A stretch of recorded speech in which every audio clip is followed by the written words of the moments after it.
আচ্ছা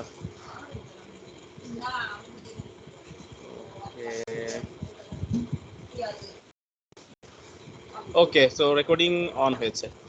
সো যেটা আলোচনা করতেছিলাম যে আমাদের আসলে ফাইনাইট পোটেনশিয়াল ওয়েল এবং ইনফাইনাইট পোটেনশিয়াল ওয়েল এদের ওয়েভ ফাংশনের মধ্যে, দেখো ওয়েলের মধ্যে না কিন্তু দুইটা জায়গায় ডিফারেন্স। একটা হলো ওয়েলের ডিফারেন্স, ইনফাইনাইট পোটেনশিয়াল ওয়েলে কি আর ফাইনাইট পোটেনশিয়াল ওয়েলে কি, এদের মধ্যে একটা ডিফারেন্স। ইনফাইনাইট পোটেনশিয়াল ওয়েলে বাউন্ডারিতে পোটেনশিয়াল এনার্জি ইনফাইনাইট, আর ফাইনাইট পোটেনশিয়াল ওয়েলে বাউন্ডারিতে পোটেনশিয়াল এনার্জি ফাইনাইট, এবং সেটা ইলেকট্রনের এনার্জির কাছাকাছি, লেস দেন, খুব যে বেশি ডিফারেন্স তা না, কাছাকাছি থাকে। ইলেকট্রনের যে টোটাল এনার্জি তার কাছাকাছি একটা ভ্যালু থাকে পোটেনশিয়াল এনার্জি, কার জন্য? ফাইনাইট পোটেনশিয়াল ওয়েলের জন্য। বাট ওয়েভ ফাংশনের খুবই সূক্ষ্ম একটা ডিফারেন্স বিদ্যমান। আমাদের যখন কোনো একটা পার্টিকেল ইনফাইনাইট পোটেনশিয়াল ওয়েলের মধ্যে থাকে তখন তার ওয়েভ ফাংশনটা ডিসক্রিট হয়, এন এর ভ্যালুর উপর ডিপেন্ড করে। এন 1 হলে গ্রাউন্ড স্টেট, আমরা গত ক্লাসে শিখেছি এন যখন 1 হচ্ছে তখন হচ্ছে সেটা কি গ্রাউন্ড স্টেট, 2 হলে ফার্স্ট এক্সাইটেড স্টেট, 3 হলে সেকেন্ড এক্সাইটেড স্টেট, তার জন্য ওয়েভ ফাংশন। তার মানে এন এর ভ্যালু এক একটার জন্য এক এক লেভেলে ওয়েভ ফাংশনকে আমরা আইডেন্টিফাই করি। বাট যখন সেটা ফাইনাইট পোটেনশিয়াল ওয়েলের মধ্যে থাকে তখন কিন্তু এরকম ডিসক্রিট না, এর ওয়েভ ফাংশনটা কমপ্লিট একটা কন্টিনিউয়াস ওয়েভ ফাংশন। এর স্টেট ওয়াইজ যে ওয়েভ ফাংশন আলাদা হয় তা না। তো ফাইনাইট পোটেনশিয়াল ওয়েলের মধ্যে কোনো একটা পার্টিকেল যদি থাকে তার ওয়েভ ফাংশনটা কি ধরনের হবে? কন্টিনিউয়াস। এই বিষয়টা মাথায় রাখতে হবে, তার ওয়েভ ফাংশনটা হবে কন্টিনিউয়াস। কিন্তু যখন কোনো একটা ইনফাইনাইট পোটেনশিয়াল ওয়েলের মধ্যে আসে তখন তার ওয়েভ ফাংশনটা হচ্ছে ডিসক্রিট। তো আজকে মূলত আমরা যে বিষয়টা নিয়ে আলোচনা করব সেটা হচ্ছে ফাইনাইট পোটেনশিয়াল ওয়েল। সো ফার্স্টে আমরা তার আইডেন্টিটি জানি যে আসলে কাকে আমরা ফাইনাইট পোটেনশিয়াল ওয়েল বলি। সো ভেরি ক্লিয়ার, এর নাম থেকে আমরা বিষয়টা বুঝতে পারি যে যেখানে বাউন্ডারিতে পোটেনশিয়াল এনার্জি ফাইনাইট থাকে, ফাইনাইট মানে হচ্ছে নির্দিষ্ট থাকে, এবং ফাইনাইটের লেভেলটা কি হবে? লেভেলটা হচ্ছে ইলেকট্রনের টোটাল এনার্জির কাছাকাছি একটু বেশি হবে, কাছাকাছি থেকে একটু বেশি হবে।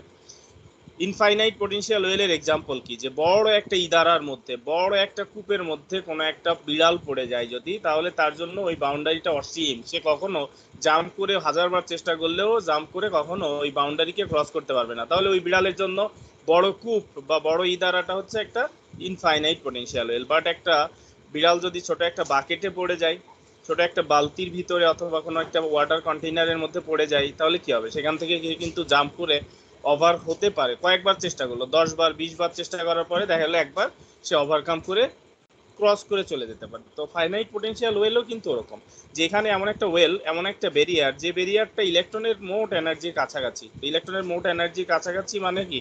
তার ওইখানে পসিবিলিটি আছে, চাইলে সে ওই ব্যারিয়ারকে ওভারকাম করে দেন সে এটাকে ওই অন্য পাশে চলে যেতে পারে, ব্যারিয়ারকে সে টানেল করতে পারে বা ব্যারিয়ারকে সে অতিক্রমও করতে পারে। ওকে, সো এই হচ্ছে basic difference between finite potential well and infinite potential well. দেখো এখানে ডায়াগ্রামটা আবার রিপিট করা হয়েছে। একটা ইনফাইনাইট পোটেনশিয়াল ওয়েলের বাউন্ডারিতে potential energy infinite, potential energy infinite, but finite potential energy বা বাউন্ডারি, এই দেখো বাউন্ডারিতে এই হচ্ছে পোটেনশিয়াল এনার্জি, এবং কত থাকবে পোটেনশিয়াল এনার্জির লিমিট কত বা পোটেনশিয়াল এনার্জির মান কত হতে পারে? সেটা হচ্ছে ই এর থেকে একটু বেশি। হোয়াট ইজ ই? ই হচ্ছে ইলেকট্রনের টোটাল এনার্জি, ই কে বলা হচ্ছে total energy of the electron, ইলেকট্রনের টোটাল এনার্জি, এটা হচ্ছে ই। তাহলে দেখো ইলেকট্রনের মোট এনার্জি থেকে কিছুটা বড়, এটা কিন্তু অনেক মানে গ্রেটার দ্যান এরকম না যে অনেক অনেক বড়, না, নট, জাস্ট গ্রেটার। সো ইলেকট্রনের টোটাল এনার্জি হয় যদি 10 MeV, তাহলে দেখা যাচ্ছে পোটেনশিয়াল এনার্জি হবে 15 MeV, 5 ডিফারেন্স অথবা 10 ডিফারেন্স অথবা 2 ডিফারেন্স। এই ধরনের কাছাকাছি যখন এনার্জি ডিফারেন্স থাকে তখন আমরা সেই পোটেনশিয়াল ওয়েলকে বলি ফাইনাইট পোটেনশিয়াল ওয়েল। সেখান থেকে তোমাদের এমসিকিউ এর জন্য, ভাইবার জন্য কি প্রিপারেশন নিতে হবে? তোমাদেরকে আমি আস্ক করতে পারি, বলো তো ইনফাইনাইট পোটেনশিয়াল ওয়েল আর ফাইনাইট পোটেনশিয়াল ওয়েলের মধ্যে ডিফারেন্স কি, পার্থক্যটা কোথায়? তখন কিন্তু তোমাদের আনসার হবে ইনফাইনাইট পোটেনশিয়াল ওয়েলের বাউন্ডারিতে potential energy infinite, potential energy অনেক বেশি, অসীম, অসীমের কাছাকাছি বা অসীম। বাট ফাইনাইট পোটেনশিয়াল ওয়েলের বাউন্ডারিতে ইলেকট্রনের পোটেনশিয়াল এনার্জি অসীম না, এটা ইলেকট্রনের টোটাল এনার্জির কাছাকাছি একটা ভ্যালু, বাট ইলেকট্রনের টোটাল এনার্জি থেকে বড়। ইলেকট্রনের এনার্জির কাছাকাছি একটা ভ্যালু, কিন্তু ইলেকট্রনের টোটাল এনার্জি থেকে বড় ভ্যালু, বড়, ছোট না। কাছাকাছি মানে ছোটকেও তো ইন্ডিকেট করতে পারে, বাট কখনোই ছোট হবে না, সেটা বেশি হবে, ইলেকট্রনের টোটাল এনার্জি থেকে বড় হবে। তাহলে বিষয়টা ক্লিয়ার হয়েছে কিনা? কাকে আমরা ফাইনাইট পোটেনশিয়াল ওয়েল বলি? ফাইনাইট পোটেনশিয়াল ওয়েলের কন্ডিশন কি? এই বিষয়টা সবাই বুঝতে পেরেছো?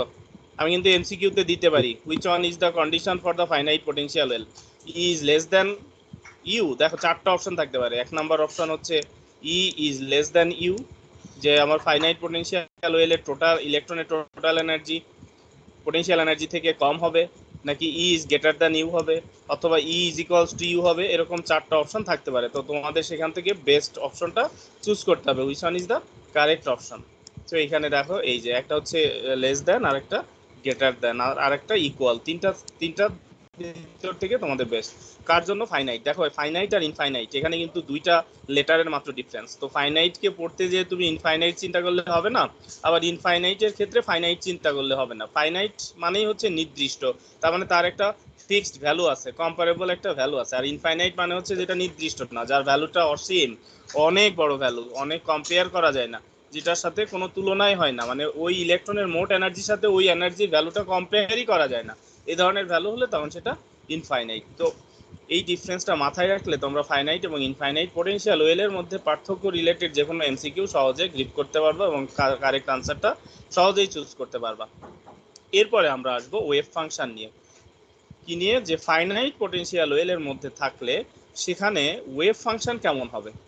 আমরা ইনফাইনাইট পোটেনশিয়াল ওয়েলের জন্য কিন্তু ওয়েভ ফাংশন শিখেছিলাম, psi is equals to root over A divided by 2 sine N pi X divided by L, এরকম একটা ইকুয়েশন ছিল, যেটা হচ্ছে এন এর উপরে সাই এন ডিসক্রিট ফাংশন ছিল, discrete function psi N is equals to root over A divided by 2, এরকম আমাদের যে ফাংশনটা ছিল ডিসক্রিট। বাট এখন আমরা দেখব যে ফাইনাইট পোটেনশিয়াল ওয়েলের মধ্যে যদি ইলেকট্রন থাকে তাহলে তার জন্য ওয়েভ ফাংশনটা কেমন হবে।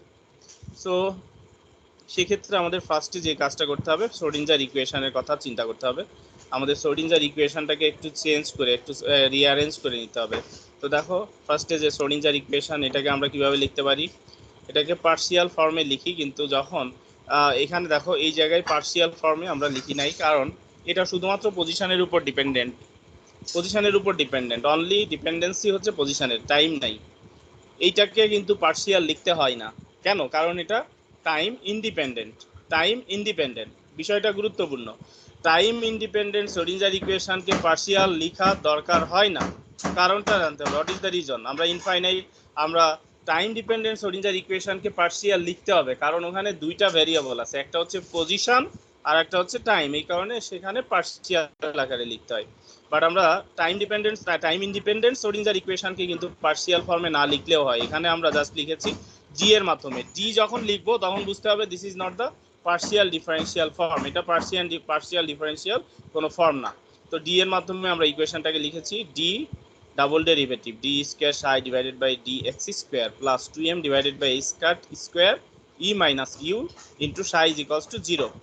ওকে, সো এটাকে এখন সাইড চেঞ্জ করব কিভাবে, সাইড চেঞ্জ না, ঠিক ভুল বললাম, এটাকে আমরা মাইনাস কমন নিয়ে ইউটাকে আগে নিয়ে আসব, ইউকে আগে নিয়ে আসব, ইউকে আগে নিয়ে আসব। কারণ কি, এর পিছনে একটা লজিক আছে। কেন ইউকে আগে আনবো, কেন এই ইকুয়েশনটাকে ইউকে কেন আগে আনবো, কেউ কি চিন্তা করে বলতে পারবো আমরা আমাদেরকে ইউ আগে আনতে হবে কেন, ফার্স্টে ইউটাকে আনতে হবে কেন, কি কারণ বলতে পারবে?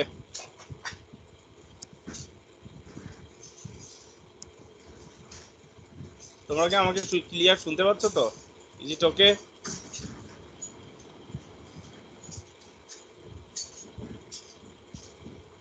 তোমরা আমাকে ক্লিয়ারলি শুনতে পাচ্ছ তো? রেসপন্স করে জানাও। জি স্যার। ভয়েস স্মুথলি শুনতে পাচ্ছ তো, নাকি কোনো নেটের প্রবলেম হচ্ছে?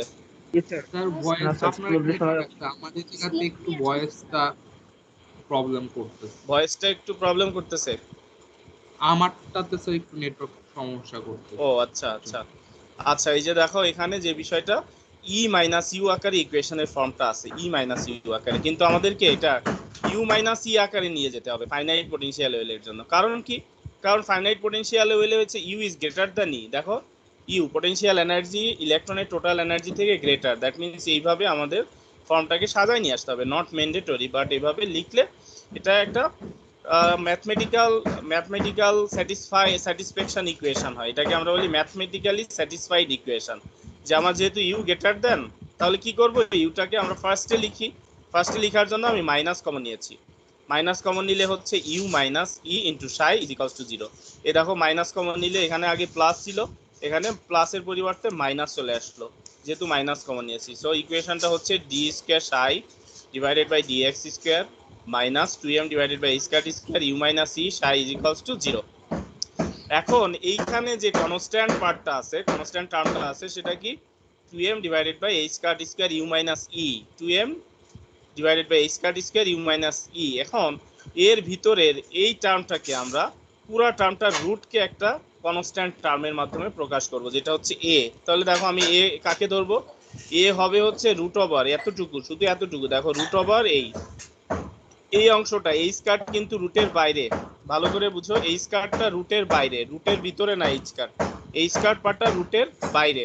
তাহলে a আমরা কাকে ধরছি, root over 2m u minus e divided by a square. এই টার্মটাকে আমরা a একটা নতুন কনস্ট্যান্ট এর মাধ্যমে প্রকাশ করি। তাহলে এর মাধ্যমে ইকুয়েশনটাকে লিখলে কি হবে, যেহেতু a ইজ ইকুয়ালস টু হচ্ছে root over 2m u minus e divided by, এখানে যে রুটকে ধরেছি তাহলে এটা কি হবে, স্কয়ার হবে এবং স্কয়ার ফর্মে চলে আসবে। এই যে এখানে একটু এই যে দেখো এখানে, না এটা একটু ভুল বললাম তোমাদের আগে, এটা রুটটা পুরাটার উপরে হবে, রুটটা এইচ কাট সহ হবে, রুট এইচ কাট সহ হবে, কারণ আমার এই স্কয়ার ফর্মে তো চলে আসবে। পুরা পার্টটা এই যে এখানে পুরা পার্টটা 2m into U minus E divided by square, এই ফুল পার্টটাকে এই হিসাবে কনসিডার করেছি। তার মানে এই যে ব্র্যাকেটের ভিতরে যে অংশটা, এই অংশটাকে আমরা একটা নতুন কনস্ট্যান্ট এর মাধ্যমে প্রকাশ করেছি। তাহলে এটাকে স্কয়ার করব, এই স্কয়ার করলে হচ্ছে 2m U minus E divided by square square. এইটাকে ধরে আমরা ইকুয়েশনটাকে এই ফর্মে নিয়ে আসতে পারি, D square psi D X square minus a square psi is equals to 0, এই ফর্মে চলে আসলো। এখন এই যে ইকুয়েশনটা, এই ইকুয়েশনের আমরা সলিউশন পাই। এখন সলিউশন কয়টা পাবো, কি সলিউশন পাবো সেটা আমাদের বুঝতে হবে, সেটাই হচ্ছে আমাদের মেইন এখানকার একটা গুরুত্বপূর্ণ পার্ট।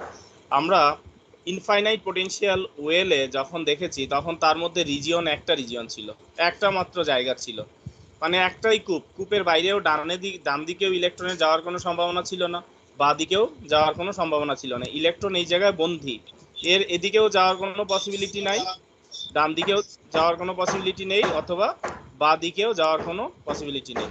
তার মানে ইলেকট্রন এখানে ট্র্যাপ অবস্থায় আটকে গেছে। বাট যখন কোনো একটা ইলেকট্রন ফাইনাইট পোটেনশিয়াল ওয়েলের মধ্যে থাকে, ফাইনাইট পোটেনশিয়াল ওয়েলের মধ্যে তার সে যেখানে আছে, দেখো সে যেখানে আছে তার ডান দিকে যাওয়ারও পসিবিলিটি আছে, সে চাইলে ডান দিকে লাফ দিয়ে বা জাম্প করে, সে কোনো কারণে এনার্জি নিয়ে জাম্প করে এই ডান পাশে চলে আসতে পারে, অথবা জাম্প করে বাঁ দিকেও চলে যেতে পারে। এই কারণে ইনফাইনাইট পোটেনশিয়াল ওয়েলের রিজিয়ন হচ্ছে তিনটা জায়গায় ইলেকট্রনকে পাওয়ার সম্ভাবনা থাকে। আবারও আমি একটু পরিষ্কার করে বলি, যেহেতু তোমাদের ভাইভাতে কোশ্চেন হবে এবং এমসিকিউ কোশ্চেন হবে, কোন জায়গা থেকে কোশ্চেনটা হিট করা হবে, তোমাদের গুরুত্বপূর্ণ পার্ট মনে রাখতে হবে যে ইনফাইনাইট পোটেনশিয়াল ওয়েলে একটা মাত্র রিজিয়ন থাকে, ইলেকট্রনের একটা জায়গায় পাওয়ার সম্ভাবনা থাকে, তার ডানেও থাকবে না বামেও থাকবে না, শুধুমাত্র একটা রিজিয়নের মধ্যে ইলেকট্রন থাকবে, এর ডান দিকে যাওয়াও তার কোনো সুযোগ নাই, বাঁ দিকে যাওয়ারও তার কোনো সুযোগ নাই। কিন্তু যখন ইলেকট্রন ইনফাইনাইট পোটেনশিয়াল ওয়েল থেকে ফাইনাইট পোটেনশিয়াল ওয়েলে থাকবে, তার মানে এনার্জি খুব বেশি, বেরিয়ার খুব বেশি বড় না, এরকম যখন পোটেনশিয়াল ওয়েলের মধ্যে থাকবে, তখন তার জন্য তিনটা রিজিয়ন বা তিনটা জায়গায় তাকে পাওয়ার সম্ভাবনা থাকবে। তিনটা জায়গায় পাওয়ার সম্ভাবনা কিরকম, যেই জায়গায় সেই ইলেকট্রন ট্র্যাপ আছে সেখানে তো থাকতেই পারে, এমনও হতে পারে যে সে জাম্প করে তার ডান দিকেও চলে যেতে পারে, অথবা জাম্প করে বাঁ দিকেও চলে আসতে পারে। এই জন্য ফাইনাইট পোটেনশিয়াল ওয়েলের 3 রিজিয়নস। কয়টা রিজিয়ন ফাইনাইট পোটেনশিয়াল ওয়েলে? 3টা রিজিয়ন। বাট ইনফাইনাইট পোটেনশিয়াল ওয়েলে একটা মাত্র রিজিয়ন, একটা মাত্র জায়গা। এখন এই 3টা রিজিয়নের ওয়েভ ফাংশনও 3 ধরনের হবে।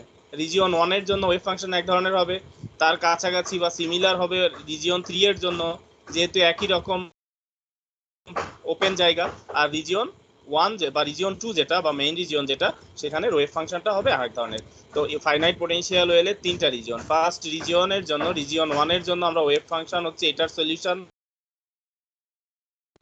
এই যে ইকুয়েশন নাম্বার 1, তার সলিউশন আমরা ψ1 আকারে লিখতে পারি যেহেতু রিজিয়ন 1। তো ψ1 = হচ্ছে c e to the power ax plus d e to the power minus ax, এটা হচ্ছে ফর রিজিয়ন 1। তারপরে রিজিয়ন 3 এর জন্য দেখো, রিজিয়ন 3 এর জন্য কি হচ্ছে f e to the power ax plus g e to the power minus ax। তো এই যে এটা হচ্ছে একই রকম সলিউশন, একই রকম দুইটা সলিউশন রিজিয়ন 1 এবং রিজিয়ন 3 এর জন্য।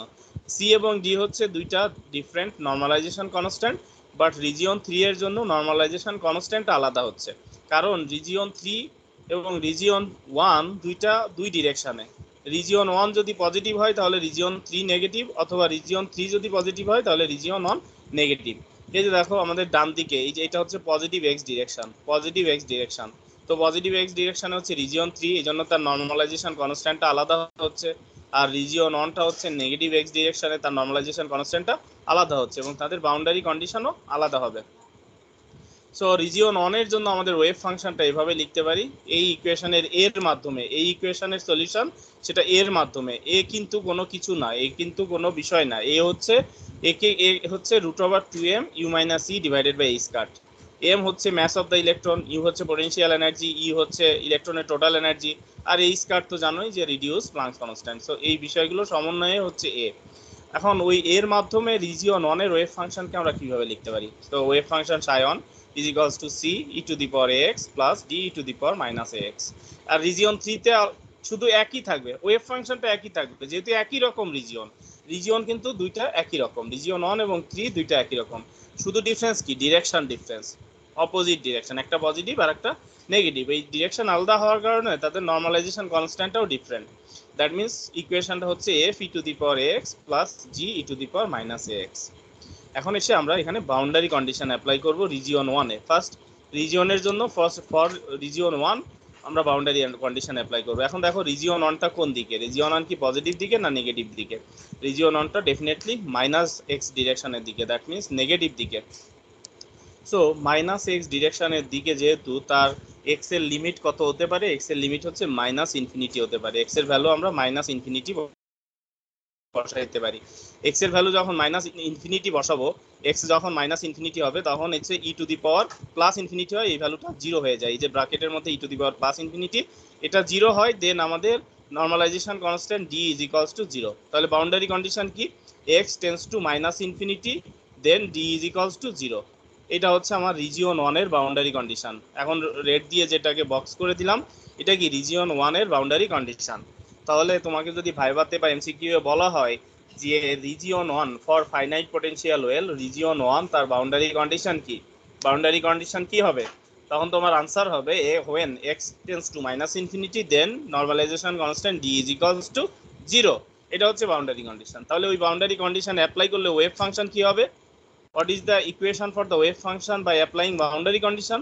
তাহলে ওয়েভ ফাংশন হবে হচ্ছে ψ1 is equals to c to the power ax, এবং d পার্টটা 0, d এর পার্টটা নাই, d পার্টটা 0, এই কারণে দেখো ψ1 is equals to c e to the power ax। এটাই হচ্ছে আমাদের ইকুয়েশন, ওয়েভ ফাংশনের ইকুয়েশন।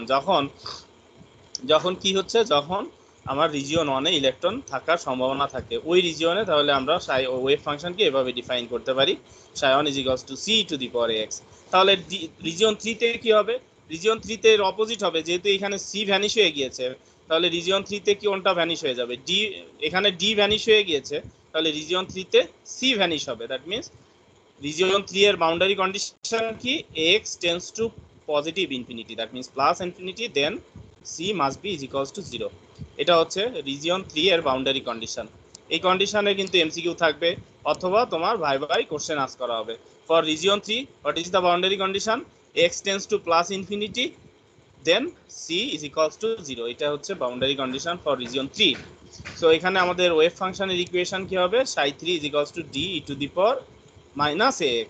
যেহেতু c 0, তাহলে ইকুয়েশন কি হবে? d e to the power minus ax। এই যে দেখো আমরা মূল যে ইকুয়েশন ছিল সেখানেই কিন্তু এটা ছিল c e to the power ax plus d e to the power minus ax। ওকে, তাহলে এই যে ইকুয়েশন প্রথম পার্ট ψ1 এর জন্য আমরা যদি অ্যাপ্লাই করি, ψ1 এর জন্য d 0 হয়ে গেল, তাহলে ψ2 ψ3 রিজিয়ন 3 এর জন্য কোনটা 0 হয়ে যাবে? তো রিজিয়ন 3 এর জন্য c, রিজিয়ন 3 এর জন্য আসলে এই জায়গায় c দিয়ে উদাহরণ বোঝানো হয়েছে, আসলে কি হবে এটা c না, এখানে হচ্ছে f এবং g এর মাধ্যমে। এটা কিন্তু cd এর কন্ডিশন না, f এবং g, তখন হচ্ছে f ইজ ইকুয়ালস টু 0। এখানে একটু কারেকশন আছে, তোমরা পিডিএফ এ কারেকশনটা করে নিও, পিডিএফ এ কারেকশনটা করে নিও যে এইখানে f is equals to 0, then d টাকে জাস্ট ওইটার সাথে মিলায়ে আর কি বোঝানোর জন্য লেখা হয়েছিল, বাট এটা একটু কারেকশন করে নিও, এটা g হবে, g, এটা হবে g E to the power minus ax। ψ3 is equals to G to the power minus X, F is equals to 0 হবে। তখন X tends to plus infinity, তখন F is equals to 0 and psi 3 is equals to G E to the power minus A X. এটা আমাদের region 3 এর wave function এর equation. তাহলে এখানে দেখো কি কোশ্চেন আসলো, কোশ্চেন রিজিয়ন 1 এর বাউন্ডারি কন্ডিশন কি এবং রিজিয়ন 1 এর ওয়েভ ফাংশনের এক্সপ্রেশন কি। তারপরে কি হলো, রিজিয়ন 3 এর বাউন্ডারি কন্ডিশন কি এবং রিজিয়ন 3 এর ওয়েভ ফাংশনের ইকুয়েশন কি, এই হচ্ছে এখানের কোশ্চেন। তারপরে দেখো রিজিয়ন 2 এর জন্য, রিজিয়ন 2 এর জন্য তাহলে কি হবে আমাদের ইকুয়েশন, রিজিয়ন 2 এর জন্য psi 2 is equals to a sin √2me divided by a square plus b cos √2me divided by a square. এটা আমাদের ইনফাইনাইট পটেনশিয়াল ওয়েল এর সিমিলার। রিজিয়ন 2টা আমাদের মেইন রিজিয়ন, এই রিজিয়নে ওয়েভ ফাংশনটা ইনফাইনাইট পটেনশিয়াল ওয়েল এর ওয়েভ ফাংশনের মতোই, শুধু ডিফারেন্সটা কি, এটা কন্টিনিউয়াস ওয়েভ ফাংশন আর এটা ডিসক্রিট। আগেরটা আমাদের ইনফাইনাইট পটেনশিয়াল ওয়েলেরটা ছিল ডিসক্রিট আর আমাদের এইটা কন্টিনিউয়াস। এটা কিন্তু একদম এক্স্যাক্টলি আমাদের ইনফাইনাইট পটেনশিয়াল ওয়েলের মতোই সিমিলার ওয়েভ ফাংশন, একদম একই ওয়েভ ফাংশন হবে, শুধু ডিফারেন্স এটা কন্টিনিউয়াস ওয়েভ ফাংশন, ফাইনাইট ওয়েলের জন্য সেটা ডিসক্রিট ওয়েভ ফাংশন। সো এই গেল আমাদের ফাইনাইট পোটেনশিয়াল ওয়েল নিয়ে আলোচনা। ফাইনাইট পোটেনশিয়াল ওয়েল কি, এখানে পোটেনশিয়াল এনার্জির কন্ডিশন কি, দেন হচ্ছে আমাদের কয়টা রিজিয়ন থাকবে, প্রতিটা রিজিয়নে ওয়েভ ফাংশন কি হবে এবং তাদের বাউন্ডারি কন্ডিশন কি। তো এখানের বাউন্ডারি কন্ডিশনটা আমাদের ফাইনাইট পোটেনশিয়াল ওয়েলের বাউন্ডারি কন্ডিশন যেটা রিজিয়ন 2তে, এটা ইনফাইনাইট পোটেনশিয়াল ওয়েলের বাউন্ডারি কন্ডিশনের সিমিলার, এইখানে এটা এখানে আর নতুন করে আলোচনা করার দরকার হচ্ছে না। এবং এই জায়গায় আমাদের এর বাউন্ডারি কন্ডিশনটা আর আগের ইনফাইনাইট পোটেনশিয়াল ওয়েলের বাউন্ডারি কন্ডিশন যা ছিল এক্স্যাক্টলি সেম বিষয়ই এখানে থাকবে। তো এই গেল এইটা আমাদের টপিক ফর রিজিয়ন 2। এরপরে আমাদের যে টপিক সেটা হচ্ছে tunnel effect. Tunnel effect, what is tunnel effect? Tunnel effect কি, এই যে আলোচনা করলাম ফাইনাইট পোটেনশিয়াল ওয়েল, এখানে যদি কোনো একটা ইলেকট্রন থাকে তাহলে ওই ইলেকট্রনের জন্য কি সুযোগ থাকে, সে কিন্তু প্রিনেন্ট মানে সে ব্যারিয়ারকে অতিক্রম করে, ব্যারিয়ারকে ভেদ করে বা ব্যারিয়ারকে অতিক্রম করে সে অন্য রিজিয়নে চলে যেতে পারে। এই যে ব্যারিয়ারকে যে অতিক্রম করে, ব্যারিয়ারকে অতিক্রম করার যে ঘটনা বা ব্যারিয়ারকে অতিক্রম করতে পারে যে ইলেকট্রন, এটাকে বেসিক্যালি আমরা বলি টানেল ইফেক্ট। তার মানে সে একটা টানেল ক্রিয়েট করতে পারে, সে একটা ওয়ে তৈরি করতে পারে যার মাধ্যমে বা যে ওয়েতে যে পদ্ধতিতে ইলেকট্রন আমাদের মেন রিজিয়ন থেকে রিজিয়ন 2 থেকে হয় রিজিয়ন 1-এ চলে যেতে পারে অথবা রিজিয়ন 3-তে চলে যেতে পারে। তো এই ঘটনাটাকে মূলত আমরা টানেলিং বলি বা টানেল ইফেক্ট বলি। কি লিখেছে দেখো, a particle without the energy to pass over a potential barrier may still tunnel through it. তার মানে হচ্ছে এখানে ইলেকট্রনের এনার্জি সাফিসিয়েন্ট না, ইলেকট্রনের এনার্জি পোটেনশিয়াল এনার্জির মতো না, সমান না বা বেশিও না, তারপরেও এখান দিয়ে অতিক্রম করতে পারে। তো অতিক্রম করতে পারার যে এই যে ঘটনা বা অতিক্রম করতে পারে ইলেকট্রনগুলো যে অতিক্রম করতে পারে, এই ঘটনা এটাকেই মূলত টানেল ইফেক্ট বলে বা আমরা টানেলিং বলি। এক কথায় সেটাকে আমরা টানেলিং বলতে পারি। কিভাবে টানেলিং এর ঘটনাটা ঘটে, টানেলিং এর ঘটনা কিভাবে হয়? তো আমরা ধরে নিলাম কোনো একটা ইলেকট্রন এসে ব্যারিয়ারে আঘাত করেছে, তাহলে ওই ইলেকট্রনটা যেহেতু মুভমেন্ট অবস্থায় আছে তাহলে তার সারাউন্ডিং এ ওয়েভ থাকবে। তো এই ওয়েভটা এসে এই ব্যারিয়ারকে, ইউ পটেনশিয়াল ব্যারিয়ারকে আঘাত করেছে। আঘাত করলে কি হবে? আঘাত করলে পসিবিলিটি দুইটা, একটা হচ্ছে কিছু অংশ রিফ্লেক্ট করে আসবে, ওয়েভের কিছু অংশ রিফ্লেক্ট করে মানে হলো প্রতিফলিত হয়ে চলে আসবে, আর একটা অংশ প্রতিসরিত মানে রিফ্র্যাক্ট হয়ে ব্যারিয়ারকে অতিক্রম করে অন্য রিজিয়নে বা অন্য পাশে চলে যাবে। তাহলে এখানে দেখো এই যে আমাদের ফার্স্ট রিজিয়নে একটা ইলেকট্রন এসে যখন এটাকে ব্যারিয়ারকে আঘাত করেছে, তখন তার জন্য যখন এসে আঘাত করেছে তার জন্য ওয়েভ ফাংশন হচ্ছে সায়ন প্লাস। সায়ন প্লাসটা কি, দ্যাট মিনস যে ওয়েভটা এসে ব্যারিয়ারকে আঘাত করেছে তার জন্য ওয়েভ ফাংশন। সায়ন মাইনাসটা কি, যে অংশটা রিফ্লেক্ট করে ঠিক 180 ডিগ্রিতে ঘুরে ব্যাক করে চলে যাচ্ছে তার জন্য ওয়েভ ফাংশনটা হচ্ছে সায়ন মাইনাস। আর যে রিজিয়ন যে ওয়েভ পার্টটা ট্রান্সমিট হয়ে ভিতর দিয়ে চলে যাচ্ছে মানে রিফ্র্যাক্ট করে ভিতর দিয়ে চলে যাচ্ছে, ভিতরে টানেল করে যাচ্ছে, তার জন্য ওয়েভ ফাংশনটা হচ্ছে সাই 3 প্লাস। তো যেটা পজিটিভ দিকে তার মুভমেন্ট হচ্ছে, যার মুভমেন্ট পজিটিভ দিকে হচ্ছে তার জন্য প্লাস সাইন, আর যার মুভমেন্টটা নেগেটিভ দিকে হচ্ছে তার জন্য মাইনাস সাইন। এবং প্রতিটা ওয়েভ ফাংশনকে আমরা ডিফাইন করতে পারি। যেমন ফার্স্ট ওয়েভ ফাংশন যেটা প্লাস মানে হচ্ছে যেটা এসে ইনসিডেন্ট হচ্ছে তার জন্য আমরা সোডিঞ্জার ইকুয়েশনকে লিখতে পারি এভাবে, d square psi one divided by dx square plus 2m divided by square square E psi one is equals to 0। এখন দেখো ইন্টারেস্টিং, এখানে ইউ নাই। আগে আমরা দেখেছিলাম ইউ মাইনাস ই ছিল, তো এখানে ইউ নাই। ইউ কোথায় গেছে? কারণ হলো ব্যারিয়ারের বাইরে তো আর পোটেনশিয়াল এনার্জি থাকে না। প্রথম ইলেকট্রনটা এসে আঘাত করতেছে ব্যারিয়ারে, বাইরে থেকে এসে আঘাত করতেছে, তার মানে ব্যারিয়ারের বাইরে থেকে আঘাত করার দরুন যেহেতু ব্যারিয়ারের বাইরে, সেখানে ব্যারিয়ারের কোনো এনার্জি নেই, ইউ ইজ ইকুয়ালস টু 0। আবার থার্ড রিজিয়নটা, 3 নাম্বার রিজিয়নটাও ব্যারিয়ারের বাইরে, ব্যারিয়ারের ভিতরে না, ব্যারিয়ারের বাইরে, এই কারণে ইউ ইজ ইকুয়ালস টু 0। তো দেখো পোটেনশিয়াল এনার্জি কোথায় আছে? শুধু ব্যারিয়ারের বাউন্ডারিতে, বাউন্ডারির ডান পাশে বাম পাশে কোনো এনার্জি নাই, পোটেনশিয়াল এনার্জি এর মান 0। সেই কারণে আমাদের ইকুয়েশনগুলোতে ইউ বাদ দিয়ে ইকুয়েশন হয়েছে। ফার্স্ট ইকুয়েশন রিজিয়ন 1 এর জন্য, আর এটা রিজিয়ন 3 এর জন্য সেকেন্ড ইকুয়েশন। এখন এদেরকে আমরা যদি সলিউশন করি তাহলে ফার্স্ট রিজিয়নের ওয়েভ ফাংশনকে আমরা পাবো, সেই সলিউশনটা হচ্ছে ψ1 = a⁴ plus b⁻−i k1x। k1 হচ্ছে একটা কনস্ট্যান্ট,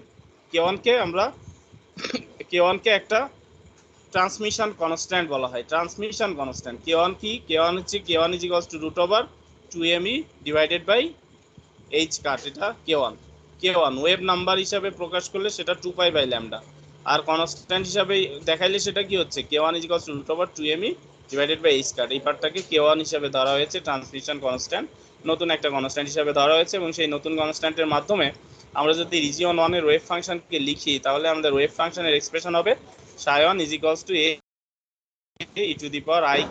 প্লাস b⁻−i k1x। আর রিজিয়ন 3 এর ওয়েভ ফাংশনটা কি হবে? f⁴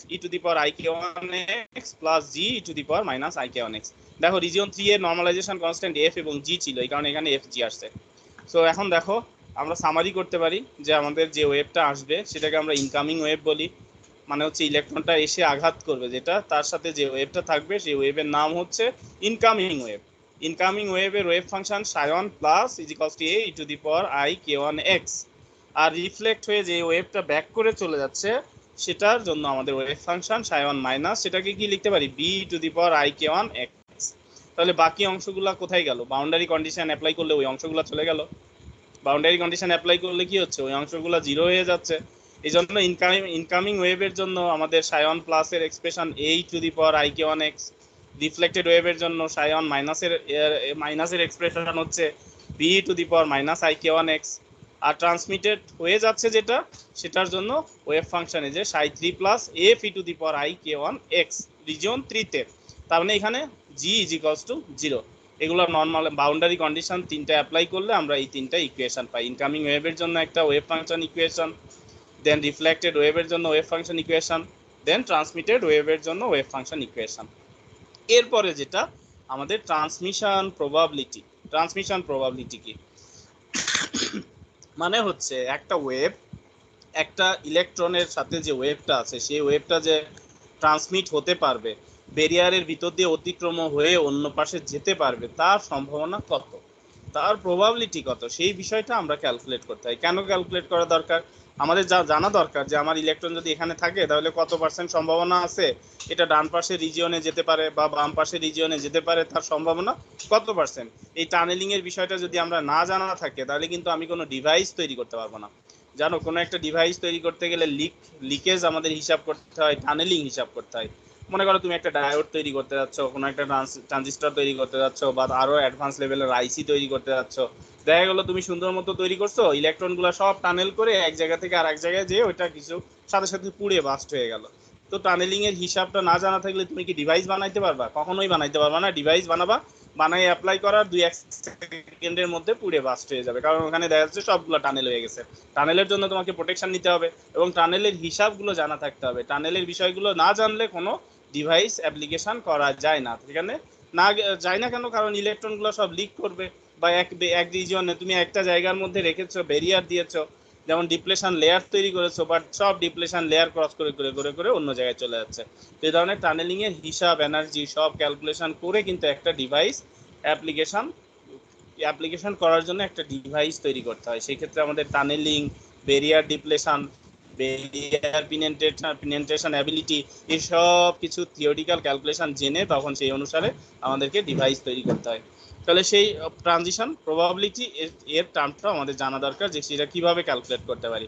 ট্রানজিশন প্রবাবিলিটি ক্যালকুলেট করতে গেলে আমাদের ট্রান্সমিশন এর ওয়েভ ফাংশন তার অ্যাবসলিউট ভ্যালু স্কয়ার নিতে হবে ইনটু ওই রিজিয়নের ভলিউম নিতে হবে। ভলিউম মানে ওই রিজিয়নের সাপোর্টেড এরিয়া, দেখো ভলিউম অফ রিজিয়ন 3 তার পজিটিভ, আবার হচ্ছে যে রিজিয়নে ইনসিডেন্ট হচ্ছে ওয়েভ ফাংশনটা, যে রিজিয়নে ইনসিডেন্ট হচ্ছে তার অ্যাবসলিউট ভ্যালু স্কয়ার এবং ওই রিজিয়নের ভলিউম, এই রেশিওর মাধ্যমে মূলত আমরা ট্রানজিশন প্রবাবিলিটি ফাইন্ড আউট করতে পারি। ট্রানজিশন প্রবাবিলিটি ফাইন্ড আউট করার জন্য আমার ইকুয়েশনটা হচ্ছে দিস ওয়ান।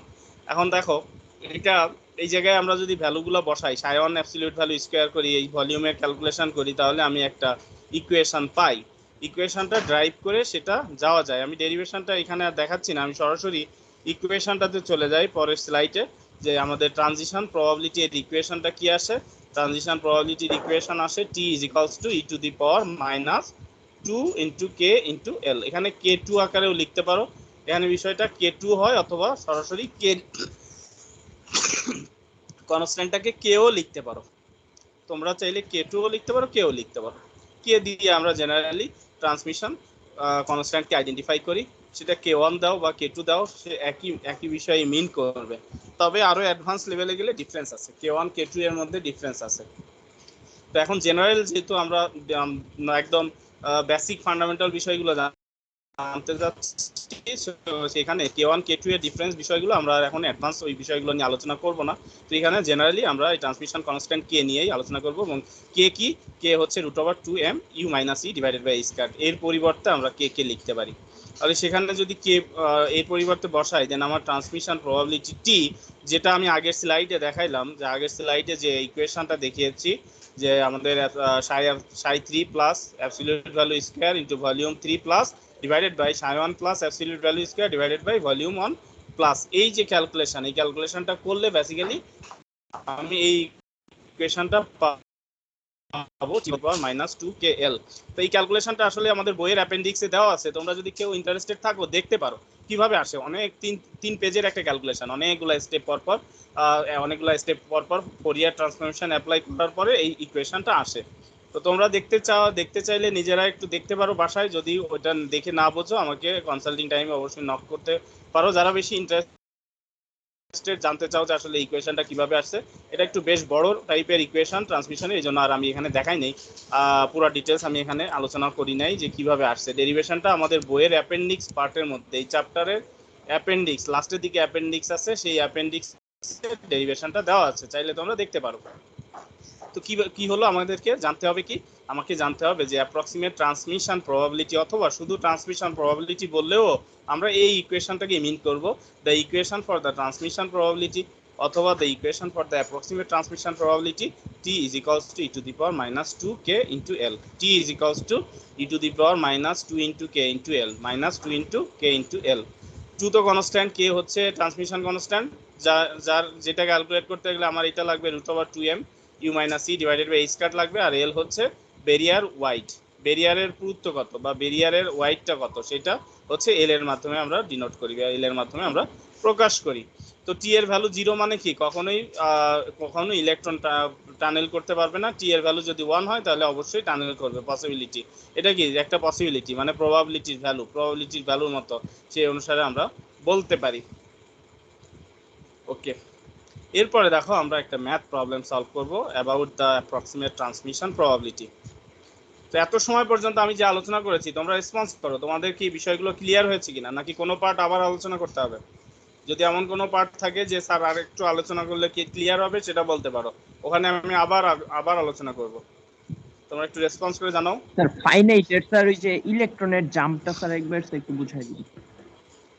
ফাইনাইটের ইলেকট্রন জাম্প, দেখো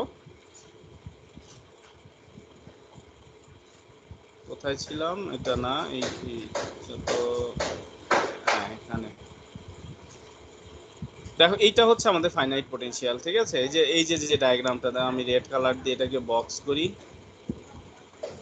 করে দিই, এই যে এইটা হলো ফাইনাইটের জন্য তিনটা রিজিয়ন, এটা হলো আমাদের মেইন রিজিয়ন। এই যে যেটা গোল করে দিলাম রেড দিয়ে, এটা কি মেইন রিজিয়ন, এখানে আমাদের ইলেকট্রন আছে। তো এই ইলেকট্রনটা কি করে, এখানে বারবার বারবার বারবার এসে আঘাত করে, ট্রাই করে। তো ট্রাই করলে কি হচ্ছে, ট্রাই করতে করতে একটা সময় হচ্ছে এই ব্যারিয়ারকে সে অতিক্রম করতে পারে। এখন অতিক্রম করার এখানে কোয়ান্টাম ইফেক্ট আছে। কোয়ান্টাম ইফেক্ট বলে একটা বিষয় আছে, যেটা আসলে আমাদের সিলেবাসের ভিতরে নাই। কোয়ান্টামের ইফেক্ট বলতে কিরকম একটা বিষয়, আমি তোমাদের একটা সরল এক্সাম্পল দিয়ে বুঝাই, তাহলে সেটা বুঝতে পারবা। আসলে কি হয় যে, মনে করো এটা একটা ওয়াল, খুব সহজ একটা এক্সাম্পল, ওয়াল, তোমরা ফিল করতে পারবা এটা, কারণ তোমাদের সাথে এই ধরনের ঘটনা ঘটতে পারে। এই ওয়ালে যদি কেউ একজন বল থ্রো করে, এই পাশে কি করতেছে, বল থ্রো করতেছে। আচ্ছা, এই পাশে যদি তুমি দাঁড়িয়ে থাকো, তুমি কি বুঝতে পারবা না যে ওখান থেকে একটা কেউ ধাক্কা দিচ্ছে, এটা কি বোঝা যায় কিনা, এই বিষয়টা কি ক্লিয়ার বোঝা জি যায় কিনা? স্যার। এইভাবে বোঝা যায় না যে আমার এই পাশে ওই পাশ থেকে কেউ একজন বল মারতেছে, এই জিনিসটা ফিল করা যায় কিনা? ফিল করা যায়, জি স্যার। ফিল করা যায়। তো ইলেকট্রন কি করে, ইলেকট্রন এসে এখানে বারবার বারবার ধাক্কা দেয়, ইলেকট্রনগুলো বারবার বারবার ধাক্কা দিলে কি হয়, ওই ধাক্কার ফলে এই জায়গায় যে ইলেকট্রনগুলা তারা রেসপন্সিভ হয়ে যায়। তারা কি করে, রেসপন্সিভ হয়ে এখানে এদের যে ইনফরমেশন, মানে কি এদের যে ওয়েভ, সেই ওয়েভটা এদের মধ্যে ট্রান্সফার হয়ে যায়। এ এ কিন্তু এখান থেকে ওখানে চলে যায় না, সেট করে যায় না, কিন্তু এই যে টানেলিং বলা হচ্ছে কেন, মানে সে একটা রাস্তা তৈরি করে দিল। কি করলো, এই জায়গা দিয়ে বারবার আঘাত করার দরুন এই পাশে যে তার মতো আরেকটা জিনিস আছে, ইলেকট্রন, একই রকম জিনিস, তার কাছে তার তথ্যগুলো সে প্রদান করে দিল, তার কাছে তার তথ্যগুলো ট্রান্সফার করে দিল, ট্রান্সমিট করে দিল। এই জন্য বলা হচ্ছে কি ট্রান্সমিশন প্রবাবিলিটি। নামটা কি, ট্রান্সমিশন প্রবাবিলিটি। এটা কিন্তু এদিক দিয়ে যে ছিদ্র করে ঢুকে গেল, এদিক দিয়ে যে জায়গা ক্রিয়েট করে চলে গেল, এরকম না। বিষয়টা কি, এখানে বারবার আঘাত করার দরুন সে তার ইনফরমেশন গুলো তার নেক্সট ব্যারিয়ারে, মানে অন্য পাশের সমগোত্রীয় কেউ আছে, তাকে সে ইনফরমেশন ট্রান্সফার করে দিল, এবং সেই ইনফরমেশন সে নিয়ে তার মতো আচরণ শুরু করে, সে এখানে একটা ওয়েব তৈরি হলো, বা তার এখান থেকে একটা ইনফরমেশন সে ট্রান্সমিট করে দিল। এভাবেই মূলত টানেলিং হয় এবং ট্রান্সমিশন হয়। এখন কি বিষয়টা ক্লিয়ার, বুঝতে পেরেছো? জি স্যার। তো এরকমেরই ঘটনা হয়, যে এই ঘটনাটা হচ্ছে বেসিক কিছু বিষয়। আরো আমাদের এখানে কোয়ান্টাম, এই যে ট্রান্সমিশন, এর কিন্তু অনেক অ্যাডভান্স আরো স্টাডি আছে, অনেক অ্যাডভান্স লেভেলের অ্যানালাইসিস আছে, বড় বড় ম্যাথ ক্যালকুলেশনের মাধ্যমে মূলত এই বিষয়গুলো সলভ করা হয়, এবং এই বিষয়গুলোর ইভিডেন্সও সেই ক্যালকুলেশনের মাধ্যমেই সেটা দেওয়া হয়, বোঝানো হয় যে এরকম ট্রান্সমিশন স্যার ঘটনাগুলো কিভাবে ঘটে। বলো। স্যার, তাহলে কি স্যার ইলেকট্রনের এনার্জি স্যার ফাইনাইটে বেশি না স্যার? ইলেকট্রনের এনার্জি কি হয়, আবার ফাইনাইটে বলো। বেশি না স্যার, ইনফাইনাইটে বেশি? ইনফাইনাইটের থেকে দেখো, ইলেকট্রন এনার্জি দুই জায়গায় সমান। ফাইনাইটে ইনফাইনাইটে বেশি কমের বিষয় না, দুই জায়গায় সমান। কিন্তু একটা বিষয় চিন্তা করো, একটা প্র্যাকটিক্যাল উদাহরণ দেয়। একটা বিড়াল যদি বড় কূপে পড়ে যায়, সে কি হয়ে যায়? তার কাছে কি বাঁচার আশা থাকে? না স্যার। সে কি বারবার চেষ্টা করে, জাম্প করে, এক দুইবার করে কি বুঝবে যে আমি শেষ, আর আমার কোনো সুযোগ নাই, সেরকম মনে করে না? ইলেকট্রনের মধ্যেও জি কিন্তু স্যার। ওই ক্যাটের নেচারের মতো একটা নেচার। সে কি করে, যখন অনেক বড় ব্যারিয়ারের মধ্যে আটকা পড়ে, এক দুইবার এই আঘাত করে সে বুঝতে পারে যে এখানে আমার আর কোনো পথ নাই, মানে কি সে এখন দুর্বলের মতো, মরার মতো অবস্থায় থাকে, যে আমি আর কোথাও বেরোতে পারবো না, যা আছে আমার এখানে। বিড়ালটা যেরকম দুর্বলের মতো, মরার মতো এক জায়গায় চুপ করে ঘাপটি মরে থাকবে, ইলেকট্রনটাও কিন্তু ইনফাইনাইটের মধ্যে পড়ে গেলে ওরকম থাকে। বাট একটা বিড়াল যদি ছোট কূপে পড়ে, বালতির মধ্যে পড়ে, বাকেটের মধ্যে পড়ে, তখন কি সে কি ঝিম মেরে বসে থাকবে, নাকি বারবার বারবার সে এক্সাইটেড হতে থাকবে, আর জাম্প করতে থাকবে, আর ট্রাই করবে যাতে ইনফরমেশন সে অন্যদিকে চলে যেতে পারে, এই ট্রাইটা করবে। বুঝতে পেরেছো বিষয়টা? জি স্যার। এই জন্য মনে হচ্ছে কি যে ইলেকট্রনের এনার্জিটা বেশি, কারণ বিড়ালটা তো থেমে নাই ফাইনাইটে, বিড়ালটা কিন্তু তার সর্বোচ্চ শক্তি বারবার সে অ্যাপ্লাই করে চেষ্টা করতেছে, জাম্প করে বেরোয় যাবে। ইলেকট্রনও সেই একই কাজ করে, এই জন্য মনে হয় যেন ইলেকট্রন এখানে এক্সাইটেড, ইলেকট্রনটা এখানে অনেক বেশি এনার্জেটিক। আসলে এনার্জি সমান, টোটাল এনার্জি বোথ কেসেই সমান। ক্লিয়ার? বুঝছি স্যার। ধারণাটা ক্লিয়ার হয়েছে কিনা? জি স্যার। আর কোনো কোশ্চেন? আর কি কোনো কোশ্চেন আছে? আপাতত নেই স্যার, একবার পুরোটা রিভাইজ দিলে পরে হ্যাঁ, বুঝতে ভালো পারবো। করে পড়ো, রিভাইজ দাও। সো এখানে আমরা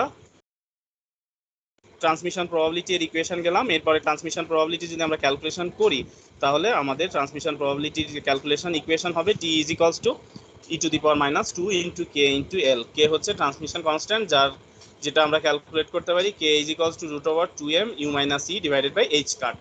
এখানে দেখো একটা প্র্যাকটিক্যাল একটা প্রবলেম দেওয়া আছে, এই রিলেটেড একটা প্রবলেম অবশ্যই থাকবে। ট্রান্সমিশন প্রবাবিলিটি ক্যালকুলেশন করার প্রবলেম অবশ্যই থাকবে, মাথায় রাখতে হবে যে এই ধরনের প্রবলেম থাকবে। কি বলা হয়েছে একটু খেয়াল করো।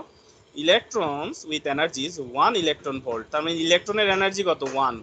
এটা কি ইলেকট্রনের energy, that means E and 2, মানে দুইটা ইলেকট্রন, একটার হচ্ছে 1 আর একটার হচ্ছে 2, একটার 1 আর একটার 2। আর incident on a barrier 10 electron volt. So একটা ব্যারিয়ার 10 ইলেকট্রন ভোল্টের একটা ব্যারিয়ারের উপরে বারবার এসে ইলেকট্রনগুলো আঘাত করতেছে।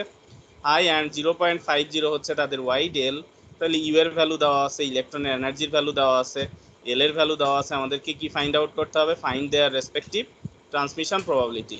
তার মানে 1 ইলেকট্রন ভোল্টের ইলেকট্রনের জন্য একবার বের করব, 2 ইলেকট্রন ভোল্টের ইলেকট্রনের জন্য আরেকবার বের করব।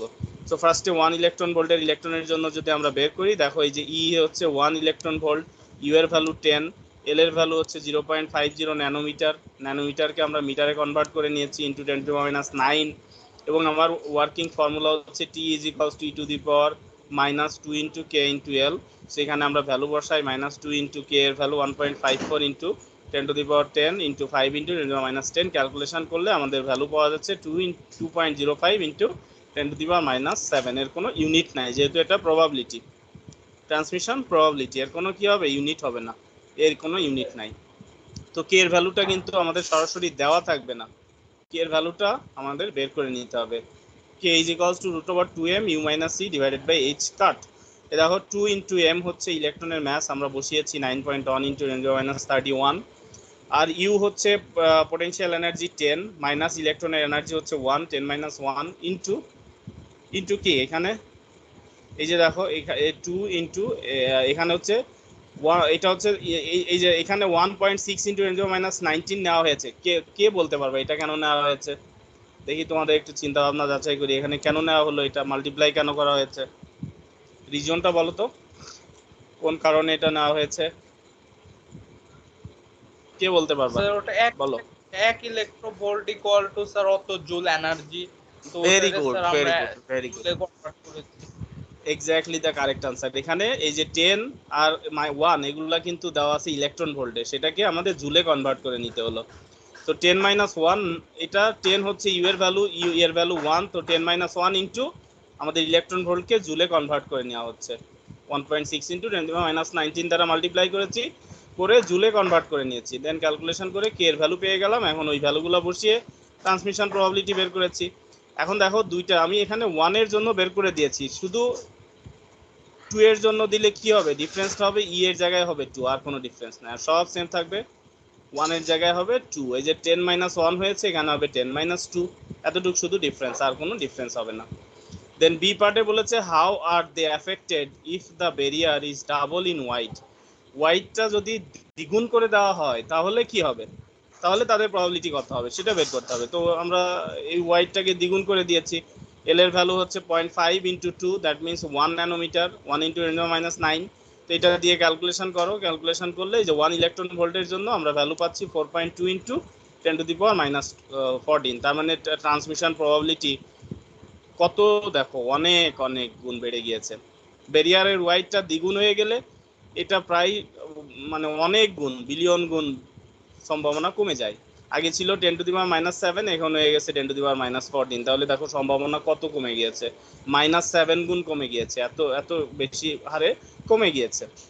তো এভাবে করে মূলত আমরা ট্রান্সমিশন প্রবাবিলিটি ফাইন্ড আউট করতে পারি। কোনো ব্যারিয়ারের ওয়াইড দেওয়া থাকলে, ইলেকট্রনের এনার্জি দেওয়া থাকলে, ব্যারিয়ারের এনার্জি দেওয়া থাকলে, ব্যারিয়ারের এনার্জি মানে হচ্ছে পোটেনশিয়াল এনার্জি, এগুলো দেওয়া থাকলে আমরা ট্রান্সমিশন প্রবাবিলিটির ভ্যালু ক্যালকুলেট করতে পারি। ওকে, সো এই ট্রান্সমিশন প্রবাবিলিটির মাধ্যমেই মূলত আমাদের কোয়ান্টাম ফিজিক্সের পার্টটা কমপ্লিট হয়ে গেল। প্রবলেমটা কি সবাই বুঝতে পেরেছো? এই প্রবলেমটা কি সবাই ক্লিয়ারলি বুঝতে পেরেছো কিনা? জি স্যার। কারো কোনো ডাউট থাকলে বলতে পারো। Any doubt? No, sir. No. So আজকে কি আমরা নিউক্লিয়ার পার্টটা স্টার্ট করে দিব? স্যার আজকে না স্যার। আজকে কি শুরু করব, অন্যরা বলো, নাকি ওয়েট করব? আমাদের হাতে এখনো 3টা ক্লাস আছে, স্যার নেক্সট ডে থেকে আমাদের ওয়েট করি 2টা স্যার। ক্লাস। হ্যাঁ, আমরা দেখো আমি তোমাদের ক্যালকুলেশনটা একটু বলি। আমাদের হাতে 3টা ক্লাস আছে, 2টা ক্লাস লাগবে নিউক্লিয়ার ফিজিক্সের উপরে, আর একটা ক্লাস আমি ওভারঅল সবকিছু তোমাদের রিভিউ করব। আর ওই সময় আবার রিভিউয়ের পাশাপাশি তোমাদের মেকআপ, ফার্স্ট কুইজের যে মেকআপের নিয়ে আলোচনা, সেইটা আলোচনা করব, কবে মেকআপ দেওয়া যায় এবং কিভাবে তোমরা প্রিপারেশন নিবা ভালো করতে পারো, সেই সব বিষয় নিয়ে আলোচনা করব। ওকে, সেটা মেকআপের টাইমটা কিন্তু রেগুলার টাইমে হবে না, যে কোনো সময় রাতে হবে, হয়তো রাত 9টায় অথবা 8টায়, এই ধরনের একটা এক্সট্রা টাইমে। তোমরা সবাই রাজি তো?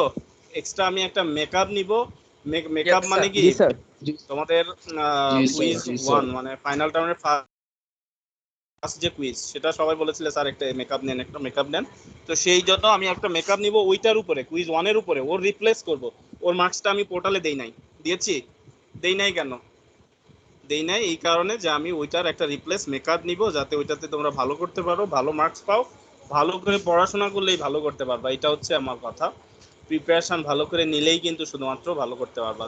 যেখানে যে ধরনের প্রবলেম আছে কিনা বুঝতে, কোনো জিনিস কিভাবে মনে রাখবা, যে কোনো বিষয়ে পরামর্শের জন্য আমাকে নক করবা। স্যার এটা তো এইভাবে আমি মনে রাখতে পারতেছি না, এটা কিভাবে কি করা যায়, কি করলে আমি এটা সহজে পারবো, বা এইখান থেকে কোন অংশটা গুরুত্বপূর্ণ, যে কোনো বিষয় নিয়ে আমাকে অবশ্যই কনসাল্টিং টাইমে নক করবো। আর আমি জেনারেল একটা রিভিউ ক্লাসে সেই বিষয় নিয়ে আলোচনা করব মেকআপ কুইজটা নেওয়ার আগে। তো মেকআপ কুইজ তো পরের হিসাব, এখন তোমাদের সামনে আসতেছে হচ্ছে সেকেন্ড কুইজ, ফাইনাল টার্মের সেকেন্ড কুইজ, কুইজ 5। কুইজ 5টাও খুবই খুবই গুরুত্বপূর্ণ, যেটার জন্য এই ট্রান্সমিশন প্রবাবিলিটি থাকবে, finite potential well, infinite potential well, 2টা পোটেনশিয়াল ওয়েলই থাকবে।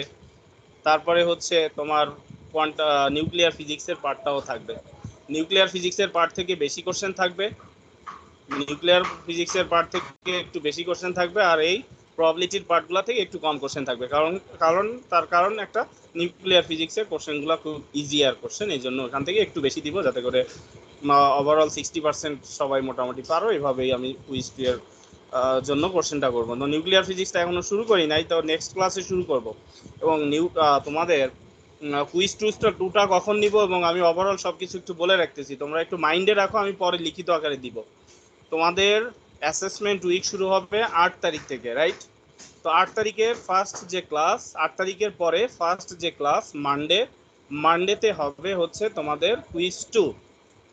ক্লিয়ার? অ্যাসেসমেন্ট উইকের ফার্স্ট ক্লাস, যেটা অ্যাসেসমেন্ট উইকের ফার্স্ট ক্লাসে কুইজ 2 হবে, মানে ফাইনাল টার্মের quiz 2, general quiz 5, 5 number quiz হবে। সেকেন্ড ক্লাসে, ওয়েডনেসডের ক্লাসে তোমাদের হবে হচ্ছে অ্যাসেসমেন্ট, মানে 30 মার্কসের এমসিকিউ। মানডেতে হলো 20 মার্কসের কুইজ 5, আর ওয়েডনেসডেতে হবে হচ্ছে তোমাদের 30 মার্কের এমসিকিউ। মেইন যে এক্সামটা সেটা 30 মার্কের এমসিকিউ ওয়েডনেসডেতে হবে। কখন ওয়েডনেসডেতে? অনেকে আবার মনে করতে পারে, আমাকে অনেকে আস্ক করবে, স্যার এই ওয়েডনেসডেতে কালকে কি আমাদের এক্সাম আছে? ভুলে যাবা, 8 তারিখের পরে, এখন না, ওটা অ্যাসেসমেন্ট উইকে আমি লিখিত আকারে সব দিব। সব সময় নোটিশ ফলো করবা। অনেক সময় আমার বলতে অনেক সময় ভুল হয়, কিন্তু লেখার সময় আমি সবকিছু হিসাব করে লিখি। অবশ্যই লেখাটা ফলো করবা, যে কখন কোন ডেটটা দিয়েছে, কোন কুইজে বা কোন এক্সামের, ওটা ফলো করবো। আমি তোমাদের একটু অ্যালার্ট করার জন্য আগে থেকে অ্যাডভান্স আমি আমার প্ল্যানটা তোমাদের জানাই দিচ্ছি। তাহলে 8 তারিখের পরে যে উইকটা হবে, ফার্স্ট ক্লাস মানডেতে হবে কুইজ 2, ফাইনাল টার্মের কুইজ 2। তারপরে হচ্ছে ওয়েডনেসডেতে হবে 30 মার্কসের এমসিকিউ। দেন নেক্সট উইক, তারপরের উইকের মানডেতে ভাইবা হবে, ওয়েডনেসডেতে ভাইবা হবে, 2টা ভাইবা হবে। এখন ভাইবাটা কিভাবে হবে, ভাইবার বিষয়টা ভালো করে বুঝে নাও। এবারের ভাইবা কিন্তু আমি টপিক রিলেটেড কোশ্চেন করব কম, তোমাদের অ্যাসাইনমেন্টের উপরে প্রেজেন্টেশন নিব। এই বুঝতে পেরেছো সবাই কি করা হবে? যে অ্যাসাইনমেন্ট দেওয়া হবে, অ্যাসাইনমেন্টের উপরে প্রেজেন্টেশন নেওয়া হবে ইন্ডিভিজুয়ালি।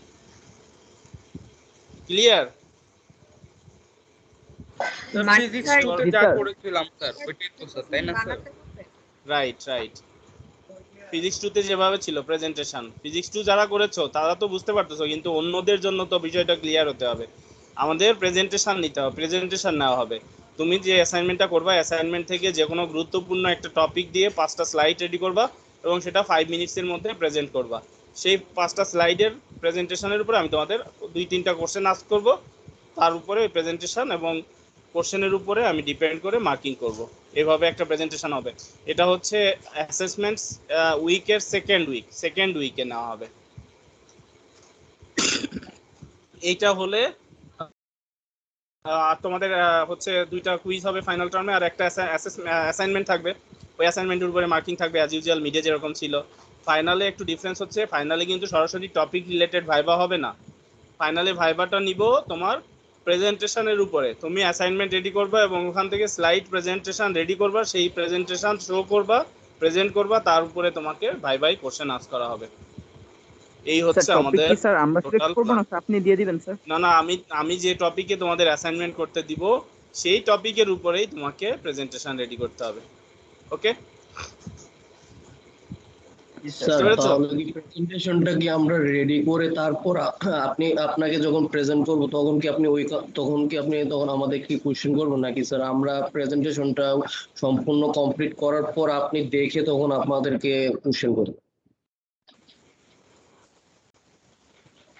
প্রেজেন্ট করবা, প্রেজেন্টেশন তোমার শেষ, তুমি 4 মিনিটে প্রেজেন্টেশন করলা। প্রেজেন্টেশন করার পরে 1 মিনিট থেকে 2 মিনিটের মধ্যে আমি তোমাকে সাথে সাথে কোশ্চেন আস্ক করব। আর আমাকে প্রেজেন্টেশন মেইল করতে হবে না, প্রেজেন্টেশন তোমারটা তোমার কাছে রাখবা। যখন তোমাকে বলা হবে তখন তুমি স্ক্রিন শেয়ার দিয়ে সেই প্রেজেন্টেশনটা প্রেজেন্ট করবা। ওকে, ক্লিয়ার হয়েছে বিষয়টা? মানে Yes, sir sir. Live presentation Yes, sir. দিতে হবে স্যার, কোনো রেকর্ডিং না স্যার? না, কোনো রেকর্ডিং না, লাইভ প্রেজেন্টেশন। তোমাকে জয়েন করতে হবে, অথবা আমি তোমাকে কল করব, ইন্ডিভিজুয়ালি কল দিব। কল দেওয়ার পরে তুমি স্ক্রিন শেয়ার দিয়ে তোমার প্রেজেন্টেশনটা দিতে হবে। লাইভ প্রেজেন্টেশন, তোমার ডিভাইসেই তোমার প্রেজেন্টেশন থাকবে, তুমি সেটা শো করবে, শো করে তোমাকে বলতে হবে, ওই প্রেজেন্ট করতে হবে। দ্যাট মিনস তুমি ওই স্লাইডে প্রেজেন্টটা করবা। কিভাবে প্রেজেন্ট করবা, কি স্লাইড করেছো, তার উপরে একটা মার্কিং থাকবে এবং কোশ্চেন আনসারের উপরে একটা মার্কিং থাকবে। টোটাল 20 মার্কস থাকবে সেটার উপরে। ক্লিয়ার? জি স্যার। স্যার প্রেজেন্টেশনের সময় তো স্যার ক্যামেরা ম্যান্ডেটরি না না স্যার? না, ক্যামেরা ম্যান্ডেটরি না। প্রেজেন্টেশনের সময় তোমার ক্যামেরা ম্যান্ডেটরি না, তোমার জি স্যার। স্লাইড প্রেজেন্ট করতে পারাটাই ম্যান্ডেটরি বিষয়। ওকে, জি স্যার। এখানে আমি তোমাকে প্রেজেন্টেশনের কোশ্চেন করব, তো এখানে ক্যামেরাটা যে অন করতে হবে নট ম্যান্ডেটরি। ক্লিয়ার? এবং Yes, sir, অ্যাসাইনমেন্টের clear, sir. টপিক আমি নেক্সট ক্লাসে এই উইকের মধ্যেই দিয়ে দিব। এই উইকের মধ্যে আমি অ্যাসাইনমেন্টের টপিকটা রেডি করে এই উইকের মধ্যেই দিয়ে দিব। স্যার তাহলে তাহলে Okay. স্যার আমাদের হচ্ছে মেকআপ বলো। ক্লাসটা কবে? তোমাদের মেকআপ ক্লাসটা আগামী ওয়েডনেসডে ক্লাসে আমি ঠিক করব। মেকআপ ক্লাস মানে হচ্ছে রিভিউ ক্লাস, বুঝতে পেরেছো? আমাদের কি কোনো আর মেকআপ আছে? মেকআপ ক্লাসে কি স্যার আমাদের তো ওই দিনই কুইজ হবে, তাই না? মেকআপ ক্লাসটা নেওয়ার পরে তারপরে ওই টাইম সেট করব, টাইম ফিক্সড করে তখন তোমাদের সাথে আলাপ আলোচনা করে একটা টাইম ফিক্স করব। সেই টাইমে তোমাদের হচ্ছে মেকআপ কুইজটা হবে। মেকআপ ক্লাস যেটা রিভিউ হবে সেটা মেকআপ কুইজের জন্য। মেকআপ কুইজ হচ্ছে প্রথম কুইজটার জন্য, ফাইনাল টার্মের ফার্স্ট কুইজের জন্য। সেকেন্ড কুইজের কোনো মেকআপ হবে না। সেকেন্ড কুইজের আগে থেকেই বলে রাখি, খারাপ হলেও কোনো মেকআপ নেওয়ার সুযোগ থাকবে না। সো একটু ভালো করে তোমাদের পড়ালেখা করো, ভালো করে প্রিপারেশন নাও। কোনো প্রবলেম থাকলে অবশ্যই আমার সাথে শেয়ার করো, আমি বা কনসাল্টিং টাইমে নক করো। আমি চেষ্টা করব তোমাদেরকে বুঝাই দেওয়ার যে আসলে কোন পার্ট থেকে কিভাবে কোন টার্মটা ভালো করে পড়তে হবে, কি করতে হবে না করতে হবে। যত ধরনের কোয়ারি থাকে, যে কোনো ধরনের কোয়ারি থাকে আমাকে নক করতে পারো। ওকে স্যার মিডে তো আপনি 2টা কুইজ নিছিলেন আর একটা অ্যাসাইনমেন্টের উপর বেস করে আমাদেরকে নাম্বার করে, তো ফাইনালি কি জাস্ট শুধু 3টা কুইজ নেবেন? না, ফাইনালেও 2টা কুইজ হবে আর হচ্ছে একটা অ্যাসাইনমেন্ট হবে। ফাইনালে তোমরা ফার্স্ট কুইজটার একটা রিপ্লেসমেন্ট কুইজ নেওয়া হবে, যেটা হচ্ছে মেকআপ কুইজ, বুঝতে পেরেছো? ফার্স্ট কুইজের একটা রিপ্লেসমেন্ট কুইজ না, মেকআপ কুইজ। ক্লিয়ার? জি সেটা স্যার। ক্লিয়ারলি বুঝতে না পারলে আজ করো, বলো, কোশ্চেন থাকলে বলো। কোশ্চেন ছিল না স্যার, আজকে আমার ডেট একটা দিন তোমার কথাটা ক্লিয়ারলি আসে না, আর একটু বলো, একটু ভালো স্যার আমি বুঝতে পারি আজকে না। আমার ভ্যাকসিনেশন ডেট তো এখন একটার দিকে অফ হয়ে যাবে, এখন কি স্যার আমার একটু মানে আর্জেন্ট দরকার ছিল যাওয়াটা, লিভ নিতে পারি স্যার? হ্যাঁ, ক্লাস শেষ, আমাদের ক্লাস শেষ, লিভ নিতে পারো। তবে আমি অ্যাটেন্ডেন্স ওরালি নিব, ওরালি অ্যাটেন্ডেন্স নিব। তুমি কাউকে বলে রেখে যাও যাতে করে সে আমাকে রিমাইন্ড দিয়ে দেয়। Okay sir. আচ্ছা, আমি তোমাদের অ্যাটেন্ডেন্সটা আগে নিয়ে নিই। এখন অ্যাটেন্ডেন্স নিয়ে নিই, বাকি কথাগুলো পরে বলবো। আচ্ছা স্যার, আমি তাহলে অ্যাটেন্ডেন্সটা দিয়ে যাই। আচ্ছা, ওকে।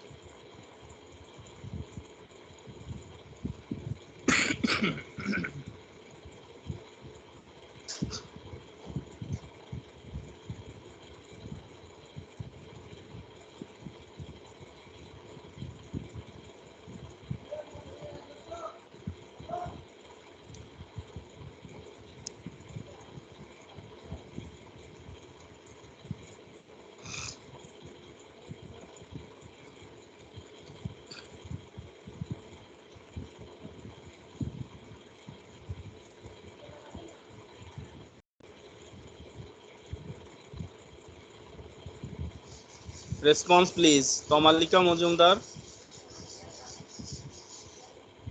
Tamalika Majumdar, Tamalika Majumdar absent. Tanbin Rahman Nilay, Tanbin Rahman Nilay absent. Sir MD yes sir Maidul Islam, sir Tanbin Rahman Tanbin, Nilay sir Yes, sir. Yes, sir. Okay done, দিয়েছি দিয়েছি। Maidul Islam, Sir, Madhul Islam Maidul, Vikas, sir. Okay Maidul Islam done. S M Shakil Ahmed Rabbi, present sir. Okay done. Shilamoni Saha, present sir. Okay done. Simanta Saha, S sir.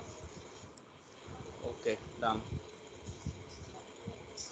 সাজ্জাম Hussain Safat, present sir. Okay done. Wahidul Islam, yes sir. Okay done. Abdul Hamid, yes sir. Okay done. Nasif Hannan, present sir. Yes sir. Okay okay done. Rajid Palit, yes sir. Rajid Palit, okay done. Yes sir. MD Shakilur Rahman Rocky, yes sir. Okay done. Shahriar Khan Supto, present sir. Okay done. Raihan Parvez, Raihan Parvez, Raihan Parvez absent. MD Inteshar Ishrak, present sir. ইন্তেশার Ishraq Present, sir. Present, okay done. Junayed Alam Alvi, present sir. Okay done. Nazmus Sakib Nihal, yes sir. Okay done. Antu Das, yes sir. Okay done. Shahid Afridi, Mukit absent। Yes sir. Sir, Mukit 15 batch sir. 15-2 ব্যাস মুকিত, আচ্ছা present, okay. Asif Zaman, yes sir. Okay done. Fatema Jahan Lubna, yes sir. Fatema Jahan Lubna, okay done. Gourab Deb, Gourab Deb, present sir. Okay done. Present sir. MD Farhan Javed, দিয়েছি Gourab Deb done. Farhan Javed, sound pollution হচ্ছে। MD Farhan Javed, yes sir okay Yes, sir. Done done. MD Abdullah Al Mukit absent. Abdullah Al Mukit বোধহয় drop দিতে হবে কারণ UW দিয়েছি তো। সাদি Mohammad Sifat, Present sir. Okay done. Tanvirul Hasan Bhuiyan, Tanvirul Hasan Bhuiyan, Tanvirul Hasan absent. Sheikh Tanvir Alam, Sheikh Tanvir Alam absent. Daruishul Islam, Present, sir. Okay done. Razia Sultana,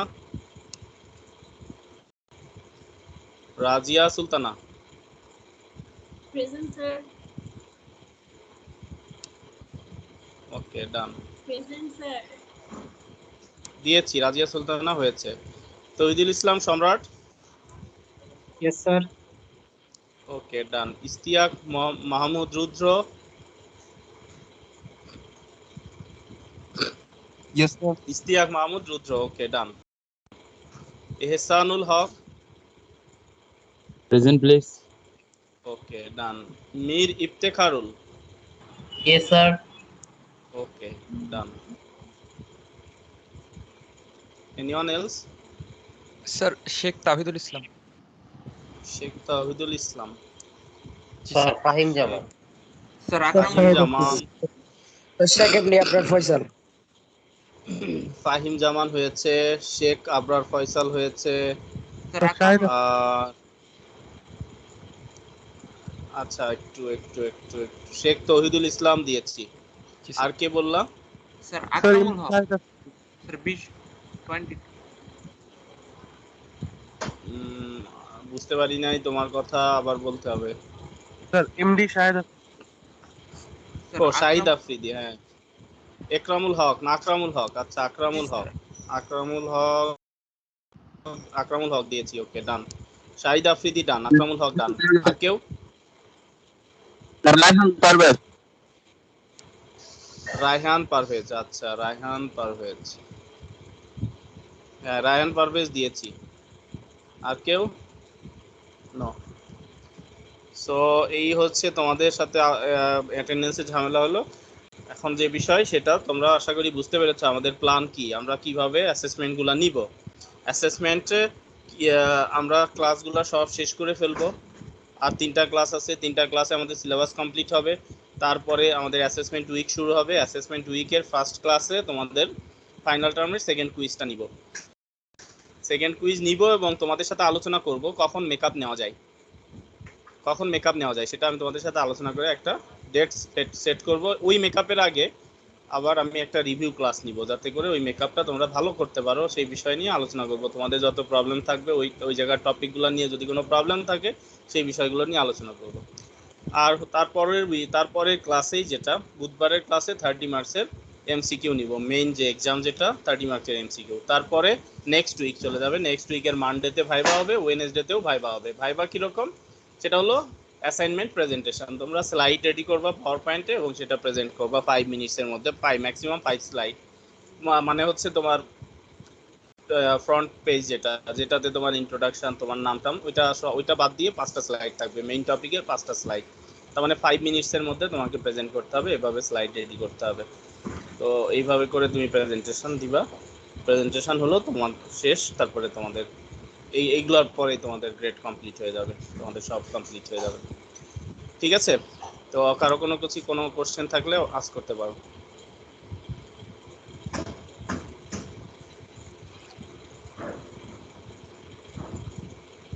কারো কি কোনো কোশ্চেন আছে? No, sir. নাই স্যার। নাই।